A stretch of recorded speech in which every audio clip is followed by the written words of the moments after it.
3 steps to influence the people who are closest to you, to get change in the people who are closest to you without causing this defensiveness and damage to the relationship. There's a saying, we don't resist change, we resist being changed. Human beings, when the environment changes, they're quick to adapt. But when somebody close to you decides to make you change, that is when a human being locks down, defends, and resists. If my daughter is eating her dinner and there's a hamburger, there's potatoes, and there's broccoli, and I say to her, Alexandra, I want you to eat some broccoli before you finish your hamburger. Immediately, I can feel a resistance because it's not her decision. So there's 3 key things that need to be done when you wish to influence someone who's close to you, where there is a strong relationship, whether it's a child who doesn't tidy their room or doesn't eat their greens or eats too much sugar, or whether it's an employee on your team who shows up late or delivers documents late or shows up to meetings late or comes unprepared. How can you influence them to change without destroying the relationship and without creating this defensive resistance? Well, there's a research by Michael Pendelton, who's actually an addiction researcher out of Yale. And he looks at what interventions can a family do where there's a person in the family who has a drugs problem or an addiction problem of some sort. And what he has found is interventions where someone is forced to change have a very, very, very low success rate over long term. The interventions that achieve a change have 3 things in common. And those 3 things, the first is the individual is let know that it's their choice. You have the freedom to make this choice. No one can force this choice upon you. So that freedom to choose is acknowledged and is set out before any attempt to influence is made. The second is a focus on why and not how. Why will this change be good for the individual that you want to change? Not how it's going to be done, not what the process is going to be. The conversation needs to be about why it will be better for their life. And the way to gain access is the third thing, is by asking them questions that get them to articulate the why. And Michael Pendelton, the question that he recommends is this. On a scale of 1 to 10, how ready are you to make this change? Scale of 1 to 10, I'd like a number. 10, you are absolutely ready to make this change. 1, you are not ready at all to make this change.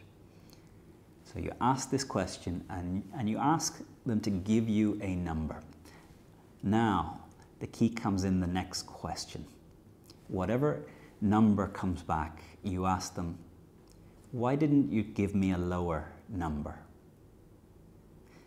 And what they're going to have to do is start to justify why they gave an 8 and not a 7, or why they gave a 5 and not a 4. And it begins, from their perspective, start to articulate the why. So this question, 1 to 10, how ready are you to make this change? Get them to give a number and then ask, why didn't you give a lower number? Get them to justify why they've already got some reasons to change. And what this does is, one, it puts the job of finding the reasons to them. My reasons for getting my daughter to eat broccoli are irrelevant. What I need to know is what reasons she has. My reasons for why I want her room tidy are irrelevant. I need to know what it is that she would value in having a tidier room. And the way to get at that is this question. 1 to 10, how ready are you to make this change? Why didn't you give me a lower number?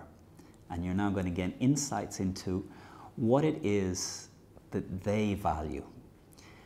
And Michael Pendelton, he says that even if the answer that they give you is 1, you can still have a question. If someone says, my readiness to change is 1, then the question is, what would it take for you to be a 2? So even now, you're asking them to articulate the why from their perspective. And I think this approach of asking for a 1 to 10 rating of their readiness to change, and then asking them what it is that they are identifying as a 10, a 9, an 8, a 7, is a wonderful way of really allowing them to articulate what the why is for them. So there's 3 things that will allow you to influence the people that are closest to you without causing damage to the relationship, and without creating this effect of them immediately becoming resistant because they know you're trying to change them. And I think first is acknowledge their freedom to change. And I think this is something you need to get yourself into the mindset that I cannot force this change on them long term. Maybe I can get this change today, but what I'm interested in my daughter eating broccoli is not just for today, but this becomes a habit in her life. So I need it to become something that comes from inside her decision that she wants to be the type of person who eats broccoli, who wants to be the type of person who decides to keep her room moderately tidy at times. So acknowledge that it's their choice, look for their why, and then ask these questions about getting them to rate 1 to 10 where they are right now in terms of readiness, and then ask them, why didn't you give me a lower rating? Which gets them to explain why they're already got some ingredients of readiness right now. Have a good week. It's Conor here in ESA Business School. Thank you for your comments, shares, likes. Leave me some questions here in the comments. I love when you give me questions that inspire these weekly videos. Have a good one.